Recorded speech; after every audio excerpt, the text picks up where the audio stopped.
Good morning, viewers. Welcome to Frankly Speaking with Vibhuti Jha. And it is my practice to bring about a subject matter and do a deep dive. Try to configure what's this all about. Today, I'm going to talk to you about, with two of my very remarkable guests, about what is consciousness. And for full purpose of full disclosure, I'm part of the organization as an advisor to the board of United Consciousness.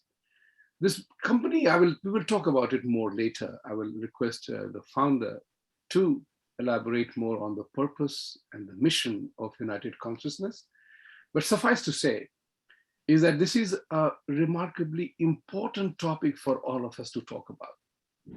Because the world is currently, as we see, is currently rife in a very bad manner, where everywhere we see conflict introduced by politics, by social dissent, individual conflicts and dissatisfactions. And that's the important part to talk about. Does anybody talk about consciousness? Or is it the role of only spiritual leaders and people in church, temple, and mosque to talk about? I'm very emphatic. I'm a down-to-earth practical guy. These religious leaders talk about peace, but I wonder if they really intend to convey peace. It's easy to talk about peace, very difficult to maintain that. From that point of view, to seem that nobody is listening to any of the religious leaders.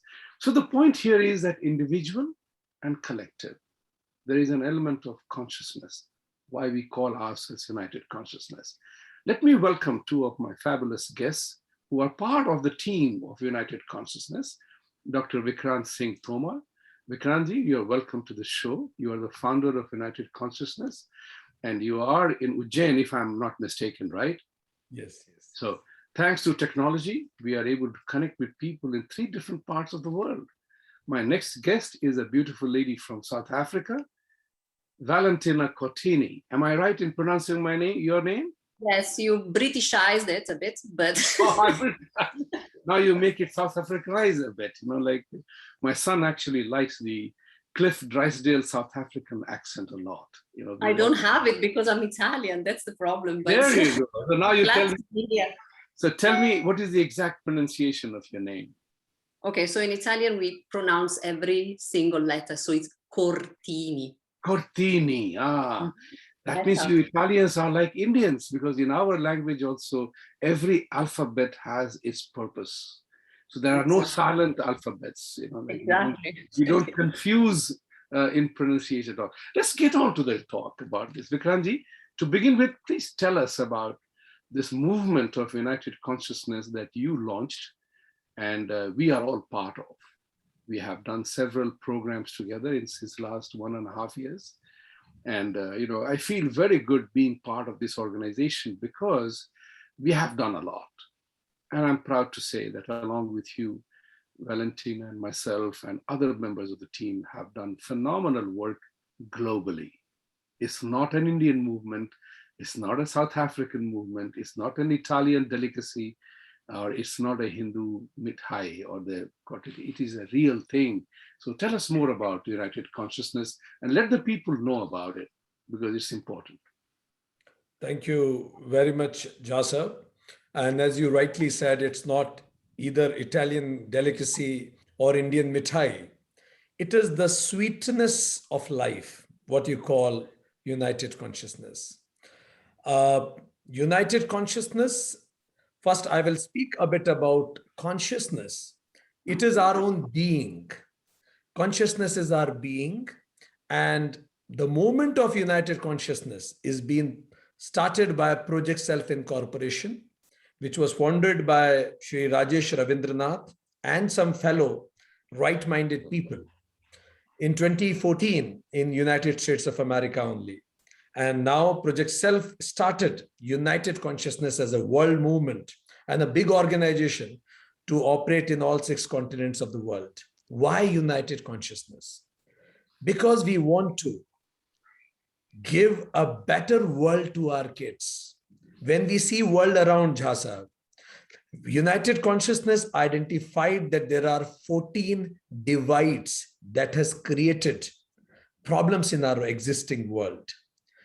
These divides is first, orthodoxy of religion leads to crusade. Religions fight against each other.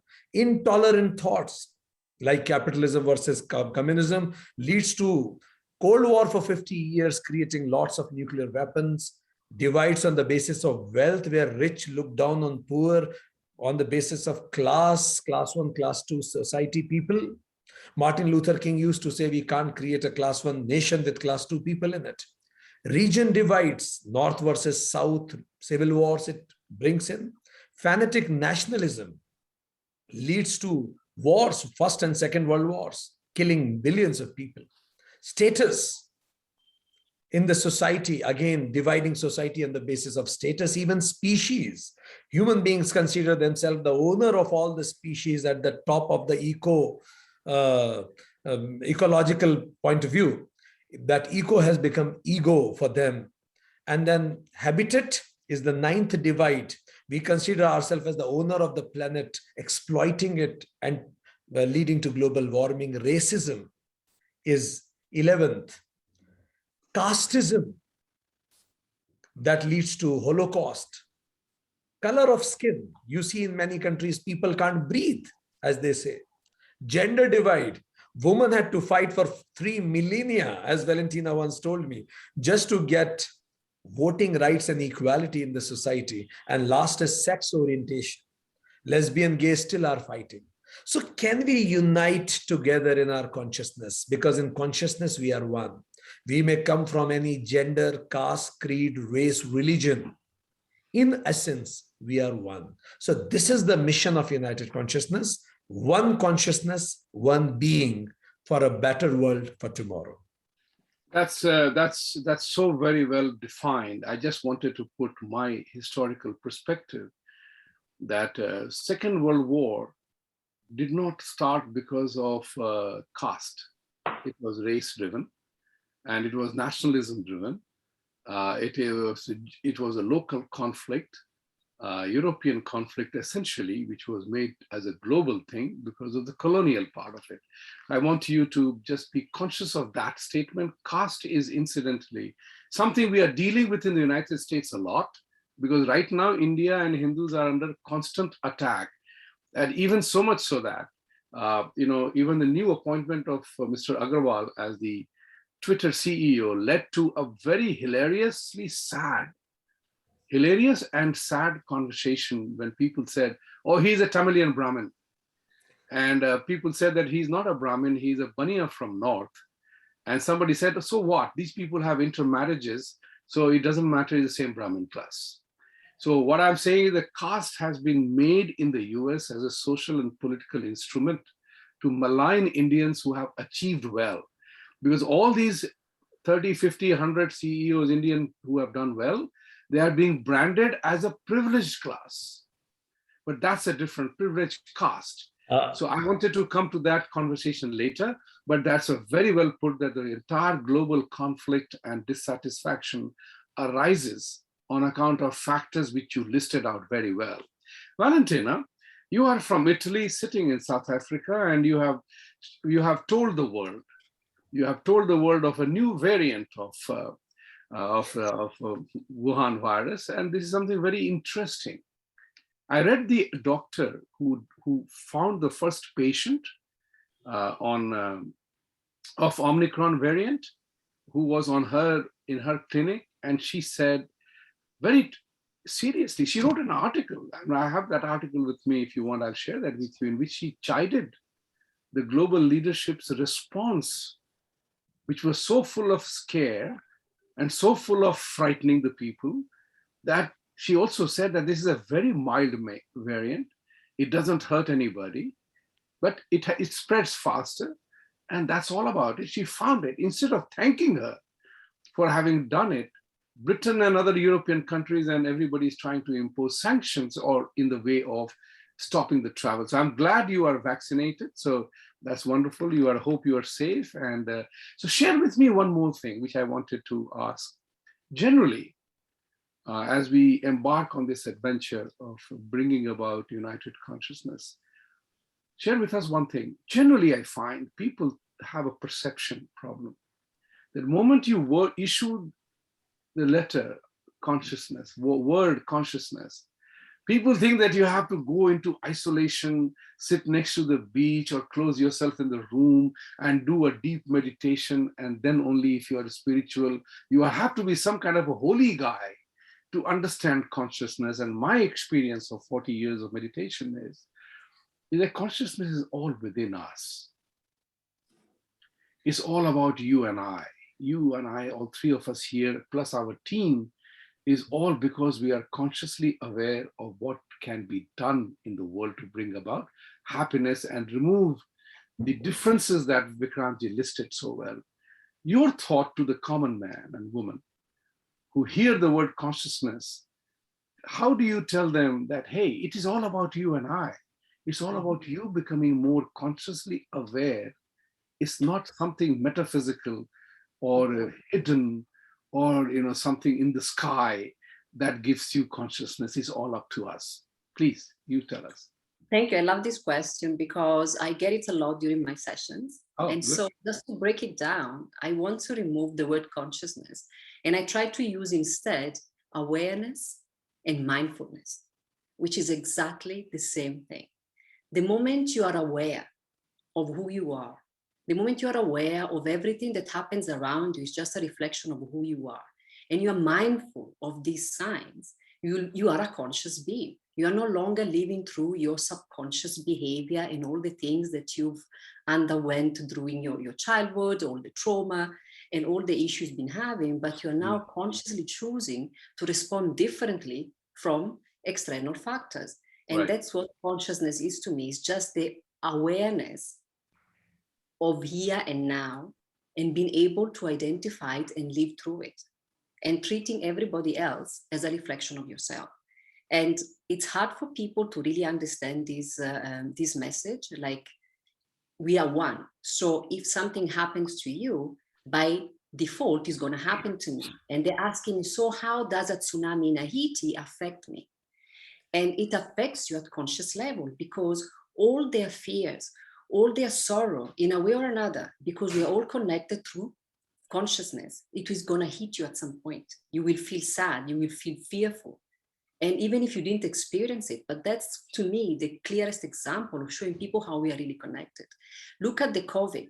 For the past 2 years, that's all we can talk about. How many people felt that they had actually had COVID when they didn't have it? It was psychosomatic. Why? Because of the connective consciousness. We are all connected. So we are all feeling the fear of this unknown demon.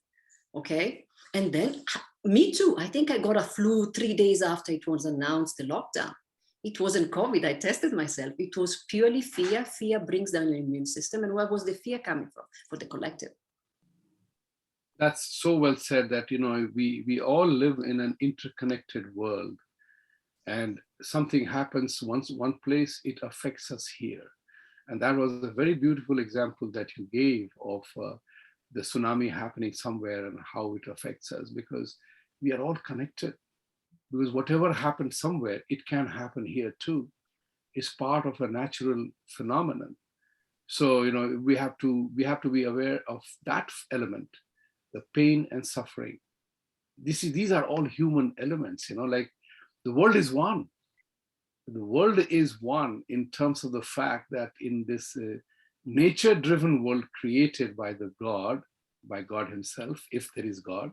Since nobody has seen God, I do not know. I believe there is something almighty, powerful out there, but nobody has seen God and nobody will ever see God.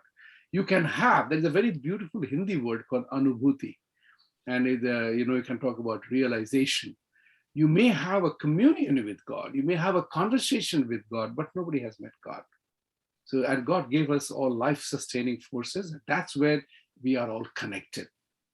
Through sun, through air, through water, through ether, through all these 5 elements that connects us all together. That's common for universal. Everybody has the benefit of sun, water, air, and everything else. That's the connect that we have. So Vikrantji, tell us about a little bit more about United Consciousness in terms of the fact, why are we talking today?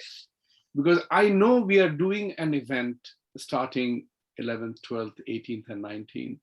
Tell us about this event that we are doing. This is the second one we are doing. We did one. Tell us about this event, how this entire originated in the idea that how do we take it? How was the first one and how are we planning for the second one? Because I want the people to know this is not it was not an advancement course for our institution. It's meant for bringing world some conscious awareness that Valentina said it so well, the conscious awareness in all of us. And coronavirus has taught that it was least discriminatory between men, women, children, aged, rich and poor, black or white, Chinese or Indian, African or anything else. It hit everybody. More than 7 million people are dead. And still we do not know. So it is a global story, pandemic. In that moment of time, what is global united consciousness trying to do to bring the message? So, Jha Sahab, as we understand this, Valentina mentioned about we are one in consciousness. And as I said, that what kind of life we are going to give to our children and what kind of future we see for this planet.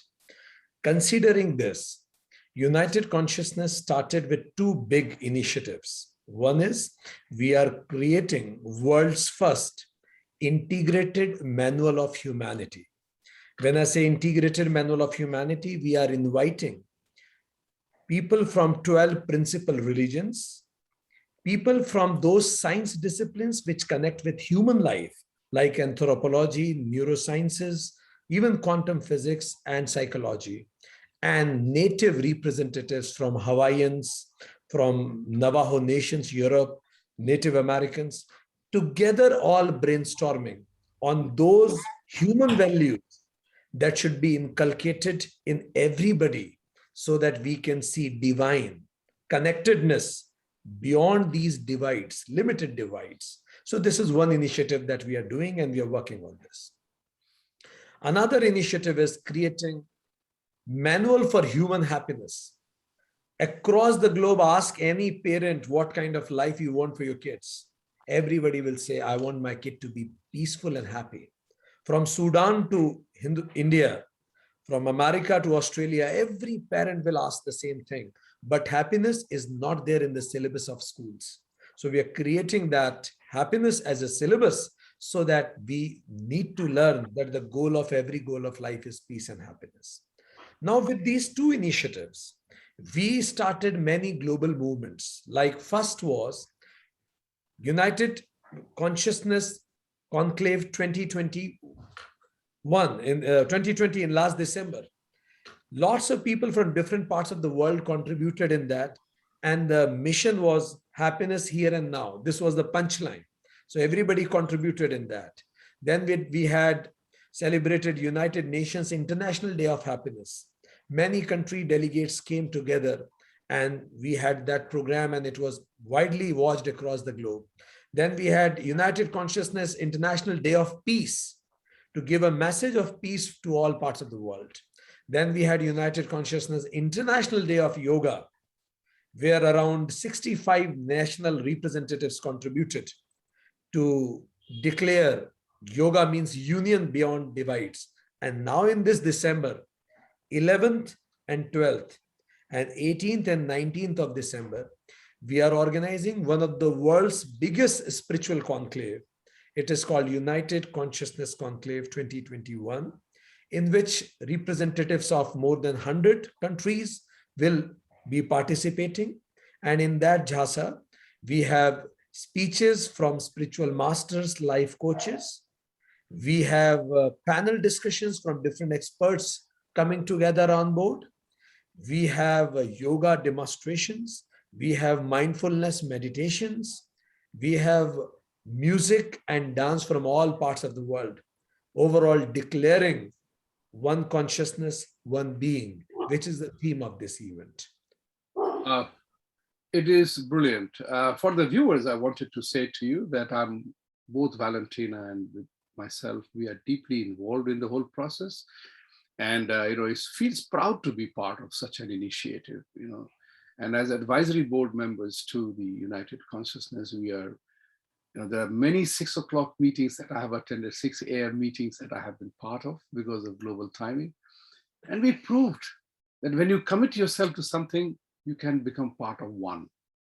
And that's important. Valentina, I would like to reach out to you with a thought that there's a very famous, my Guruji, one of my Gurujis is always talks about oneness. And the oneness is a message, is what we are trying to convey. It's not something like an esoteric concept. It's not an imaginary idea, wishful thinking. We are all one. We do not practice oneness. We wish there was more oneness. But as Vikrantji pointed out, that there is a thing called universal happiness. When we talk about our children, whether you're Italian in Cortini in South Africa, or Tomar in Ujjain, or Vibhuti in New York, we all want only one thing for our children: their happiness and their success and their wellness. Tell us something about this concept of oneness. Is it imaginary or is it real? Can it be attained? How? Your thoughts on this, Valentina? Well, being part of the advisory board of United Consciousness, obviously, we are all aligned with the belief that oneness is possible, but not is just possible, is the only way forward to elevate human consciousness. I mean, look where we are, where we've been. Do we want to repeat the same mistakes? So if we don't want to repeat the same mistakes, the only way out is to do things differently. So what about embracing what they can call a new concept, but why exploring something new instead of going and continuing with the old ways that haven't served us as a collective? So let's explore this unity concept. Why not? And that's why we are all striving and waking up, some of us once at 3 a.m. to actually be part of these very enriching board meetings, because ultimately that's the only way to raise the human consciousness beyond what we've achieved so far. I liked what Valentina ji said. It's perfectly correct. When you read history, one thing that you learn from history is we learn nothing from history. Same mistakes repeated again and again. And that's why probably in Indian Vedas, it is said that we are one. Aham Brahmasmi. We are one and one with this universe. And even Jesus, when he was asked, what is the essence of whole Bible? Then Jesus said, do not do unto others what you don't want for yourself. This feeling is what is the feeling of oneness. I guess it is going back to the basics. Yeah, Valentina, you want to continue on, or shall I jump onto something else? I don't know. I think it's a very interesting topic. Maybe we can stop a bit on it, because that's what United Consciousness is all about, is one consciousness, one being, one planet, one universe, but it's all the same. We are all the same, recycling experience, recycling ourselves. So it's important. I think what we are doing, it's fundamental. The fact that we are creating actually a manual to actually teach humanity the basics of oneness, and all the 14 divides that Vikrant has just talked about, that's what basically stops them from actually feeling oneness. So what about eradicating them? What about understanding them, loving them, getting to know why they got us where we are? Do they serve us anymore? If the answer is not, let's do it differently. And that's what United Consciousness is all about. And that's what the United Conclave, it's all. I wanted to also add here is the fact that Vikrantji mentioned that we have identified folks who are watching this show and who will watch it later. Bear it in mind that we are committing ourselves to this cause. We wake up at all times to come together to understanding of what is causing the problem. So like Vikrantji mentioned about the 14 reasons why people are perpetually in conflict. We have also working on the integrated manual of happiness and things like that. Manual of happiness, integrated humanity. We are all the same.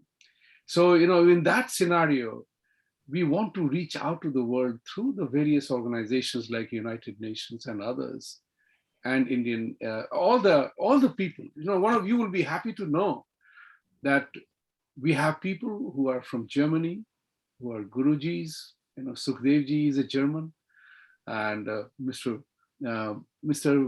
Padre, right? He's here in New York, We are all taking deep interest in bringing about that oneness factor. So in this UCC 21, which is happening, Vikrantji, what is the focus and why must people participate in it? I guess if Valentina may start the answer, I will join in between. Okay, go ahead.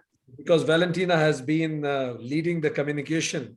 Okay, of, I'm sorry, I should have. No, that's perfectly fine. Why don't you begin, Valentina? I'll join you. Sure. Why should people participate? First of all, because I'm there. I'm going to talk about Very well said. Thank you. I'm going to talk about spirituality and anxiety, which is a very big topic of anybody who is becoming conscious and becoming aware. So, I'm not going to say anything about it. Just tune in on the 19th of December, and we'll have a discussion for 15 minutes. But anybody, all right. So in the life of a human being, there is a point in which we're tired of chasing money, chasing fortune, chasing beauty, and whatever else, are the three-dimensional concept of being successful. And it's the nature of our being, which is a spiritual being in a physical body, right, to find the true essence of who we are. Mm. And it's such an intricate journey. And the road to the answers is one, but we all take different roads. And in this United Consciousness Conclave, perhaps we have few answers through our own experience of having taken the wrong paths in between. And through our own experiences, our own knowledge, we can actually help other people understand their own nature, their spirituality. We're going to be able to answer so many questions. And I would like for people to truly understand that when we talk about spirituality, we are not talking about religion. I think it's very important. A lot of people, when I say, what religion are you? And I'm like, well, I was brought up Catholic, but now I define myself as a spiritual being, somebody who looks for answers within instead of looking for them on books or on prepared material that, didn't come from me. So that's the most important thing to understand. So all what we're going to talk about, we're just going to talk about really the essence of our being. We're going to help people understand their purpose. How many people come to me in session asking me, but why am I here?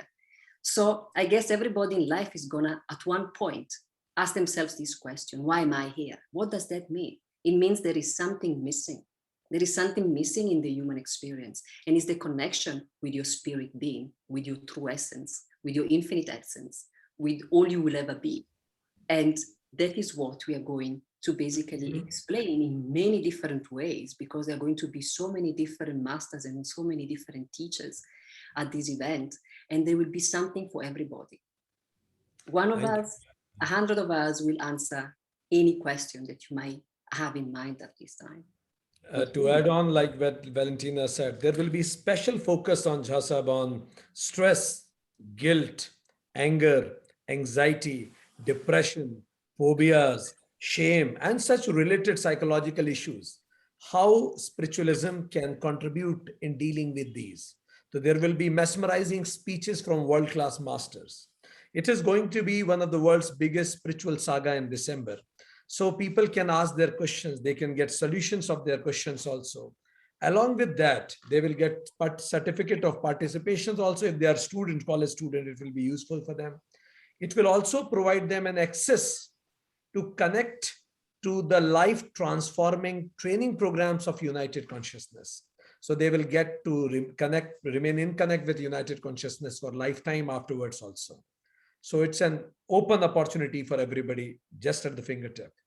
And it's just like love and life. It is for no cost. It is for free for everybody. It makes me feel good, and it better make everybody feel good, that we are definitely addressing and showing the path. What Maharishi Mahesh Yogi had once said, the purpose of life is the expansion of happiness. Expansion of happiness. Life is bliss and suffering is not necessary. But it is a choice we make. We choose to suffer. Some people get scared, they get frightened. These are all individual state of mind.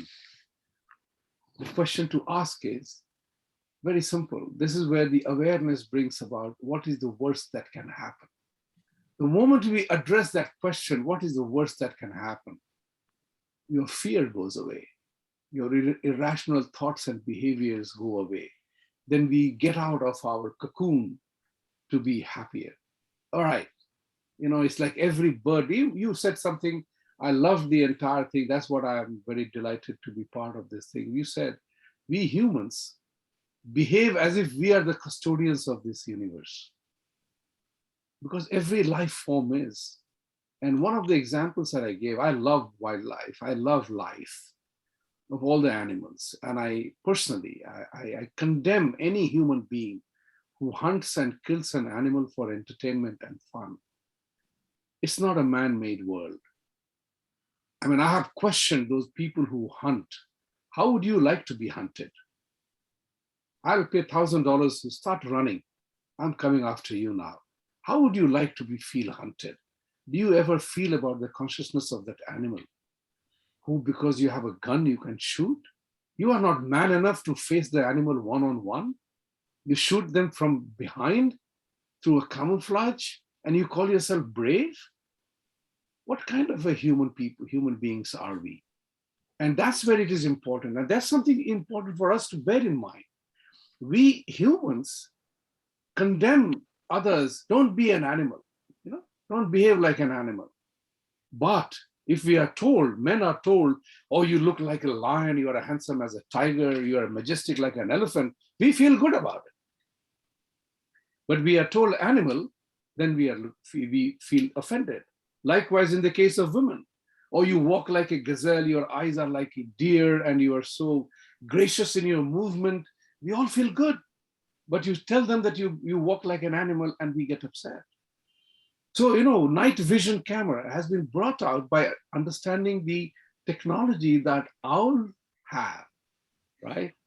The military has discovered night vision camera. So let's think about it. That's what consciousness is all about, my friends, is to understand what Valentina earlier said about interconnectedness of all of us. It's in this universe, all life has been created for a creative purpose. We all survive on one another, and that's what is important for us to understand. Tell me one thing about, how about this education initiative that you talked about happiness? Everybody wants to be happy, yet happiness eludes everybody. Would you like to attend to that and say something about that? Human beings, when I ask people which is the most intelligent species on the planet, people give different answers to me. Some people say ape, some people say bee, some people say ant, some people say human being, some say dolphin. But when I ask which is the most unhappy species on the planet, people have no doubt about it. Certainly we human beings are the most unhappy species on the planet. Then what is the use of this intelligence that we got? Once we all were kicked, as Bible said, from the heaven, that we misused it. So we were kicked and the paradise was lost. So do we want again to be kicked out of this planet also by the nature itself? How many kicks do we want to understand to utilize this intelligence properly? Right use of intelligence is something which achieves the objective. And what is objective? Peace and happiness is the goal of every goal of life. It is the only dashboard of life. Tell me not how much money you have, tell me how much happiness you feel on daily basis. And this is what has to be inculcated in every human being. And why it has to be inculcated? Because by default, as we are, Charles Darwin said, we are originated from the animals. So the basic instinct of animal is only for survival and reproduction. So our DNA tells us to survive and reproduce. And that's why you see everywhere, the question is survival, the fear. Even biggest MNCs, they are afraid not to shut down one fine day. They need to work day and night. But those are animal instinct. Now we are humans. So something else has to be added. And that additional is going beyond these basic instincts and utilizing our intelligence well. And this is the part of our program on happiness. How can you go beyond your instinctive nature and generate your intuitive nature? so that you can be happy. And we are developing many syllabus and many programs in that so that people can be programmed. And we are also using the help of positive psychology in that, and many all science and spirituality coming together. In India, when a child is born, Jhasa, the first thing we tell in the ear of the child is, Aham Brahmasmi, you are this world, you are this cosmos, you are one with it. So the moment you are born with this exponential identity, not limited identity, then certainly you embrace everybody. When you embrace everybody, you don't feel competitive, jealous, or insecure. When there is no competition, jealousy, or insecurity, the best of you, the best version of you comes out and you become one. So what conceptually I told, practically we are converting it in the syllabus. You refer to science, and that is something which is my favorite topic, although I'm not a scientist, I'm not an engineer. But I do believe on the miracles that happens in nature all the time, weather change. One thing which is very, very interesting is that today science and technology is the biggest element or tool that breaks the barrier. Without the technology and without the scientific advancements, you, I, and Valentina won't be in conversation in 3 different places in 3 different time zones. And we are having this conversation live. Point is so important is how do we use science and technology to spread the message of consciousness, which is what, interestingly enough, science and technology is allowing us to do that. So there are people from more than 100 countries. There are people from different faiths, people from different color and race, people from all kinds of linguistic differences. They are participating in this United Consciousness Conclave 2021. So explain to us, share with us, Valentina, your thoughts on how science is bringing out and making it possible what original thinkers knew instinctively.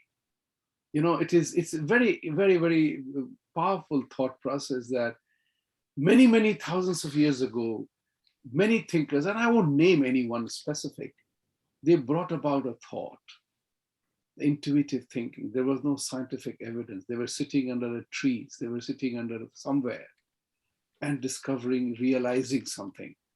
Today, technology and science makes us closer. We all know that every human being is born after what is known as a biological time in a mother's womb in 9 months. Nobody's God could perform the miracle of it happening in 3 months or 6 months, right? It is a 9-month process. So tell us more about how the scientific discoveries and scientific advancement ought to bring more spiritual awareness in all of us. Well, first of all, there's one thing that we need to remember and understand and see is that in every generation, there is one of these enlightened genius that join humanity.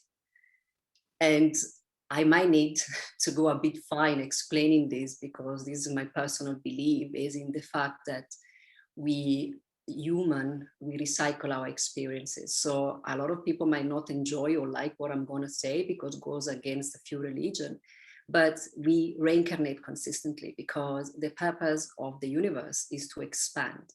And in order to expand, we need to have experiences, and we need to have experiences. Those experiences are the one who are creating the innovation and all the things that we are talking about. So as you said, where do you think this enlightenment comes from? It's not that anybody is better than another, but one person might be more connected to their spiritual understanding and to the spiritual and the cosmic knowledge, the one from the God that we say that nobody has seen, but we can all access it. And that's why it's so important for people to really be guided by their heart instead of their mind. And once technology has advanced, it becomes even more and more important for every human being to connect to their heart center, to their essence, to their consciousness, not to misuse the technology that we have created. And I think the atomic bomb and many other things are just one example. We can actually be finished by an energy source that can actually be used potentially for the betterment in terms of not using natural resources to create energy or to create electricity and these kind of things. But humans, if one person decides to misuse it, that could be the end of this world. And that's why, to me, they need to go hand in hand, because they've always gone hand in hand. Great invention, great enlightenment, but then how is it being used? And that is, again, the person. And for as long as we are driven by personal gain, we are driven by all those famous divides, then we will never use technology for the best. And that is very, in a very summarized way, the way I look at it. Yeah, absolutely correct, because it's important for us to remember how we use what we know. You can, somebody said in a remarkable way that human mind is full of so much conflict that it seeks conflicts. All it matters is whether you are supplying bandages or bullets.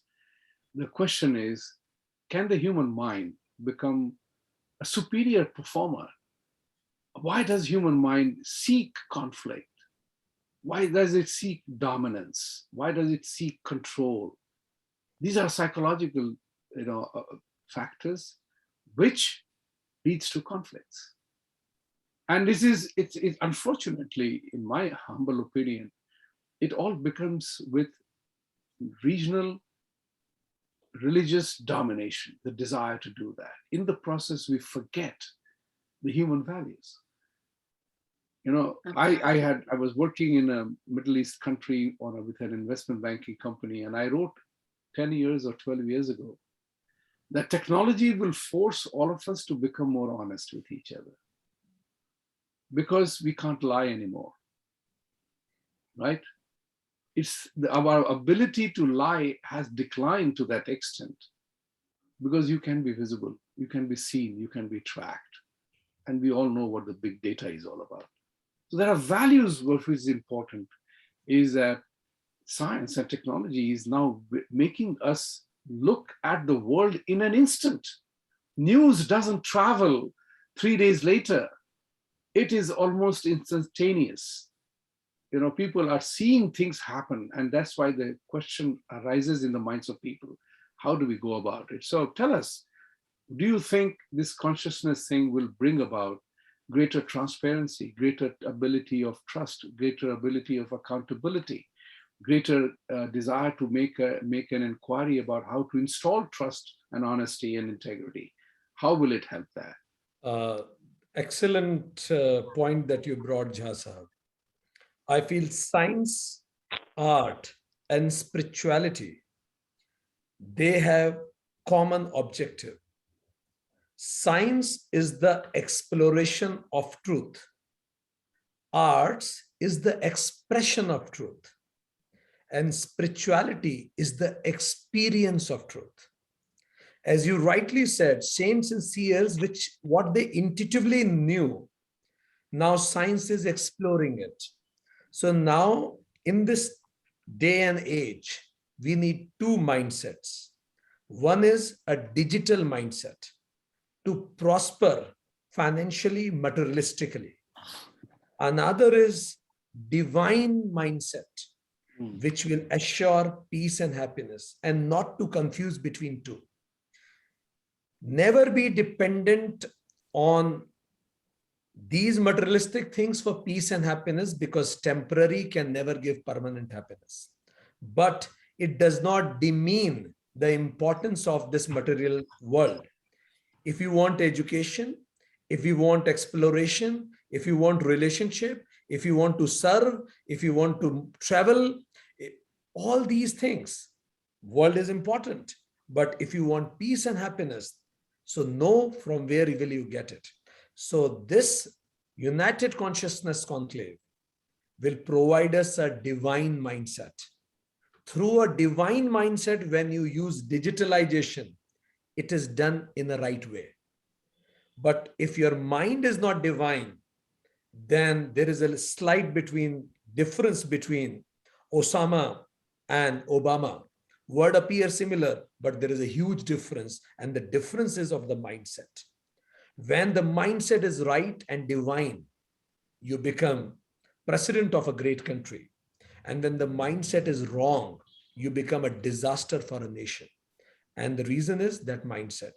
So United Consciousness Conclave focuses on creating a divine mindset which can utilize that digital technology for the betterment of the world.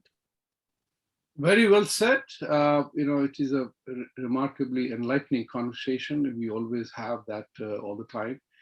Valentina, time is coming to an close for this show. As the saying goes, every good conversation must come to a close. So I would want you, since I did not give you the privilege of women's first to start, I'm giving you the honor to close this conversation today by saying that why must anybody attend this, participate in this conference? Well, if you want and you're seeking expansion, if you want or you're seeking connection with your higher purpose, with your higher soul, if you want to understand all the things that they don't make sense into your life, I think you should connect. We're going to talk about a lot also about mental illnesses. That is a plague of the century. It's not even COVID anymore. And we see a lot of these in our practice. So just tune in, just listen, and please put in all your questions because they will be answered during the event. Thank you. Thank you very much. And I will also add here that all the people, please go to the website of United Consciousness, register, it is free. We want you to participate in it. It is a great honor to be part of this organization and this effort. It's not easy. It's very tough.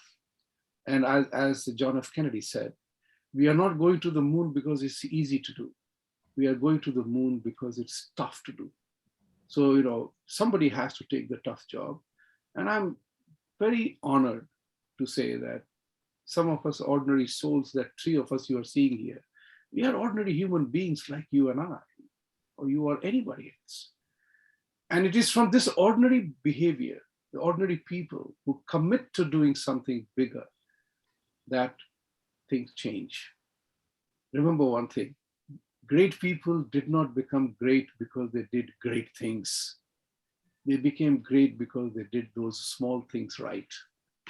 It's important for us to remember that when we do, I'll share with you in the last 30 seconds, the concept of dharma. In our Hindu philosophy, we are believing in dharma.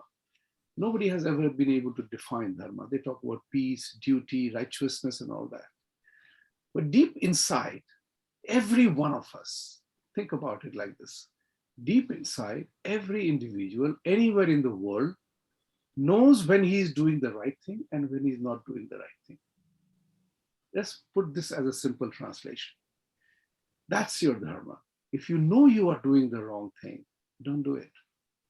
That's the critical element that we have to configure at an individual level. So with these words, thank you very much for joining. Have a great week. Have a great week ahead. And do participate and share your thoughts. Post your questions, ask. Because only when you ask, we learn. No question is stupid. It's if I do not know the answer, I'll seek the answer and get you there. So Valentina and Vikranti, thank you very much for being here. Miss Cortini, I pronounced your name correctly in the Italian way by now. That's by the minute. By the minute. So that's wonderful. Thank you very much. Have a great week and look forward to a great show. And thank you, gentlemen, ladies and gentlemen, for joining. And we'll see you at the show or see you next week. Thank you. Thank you.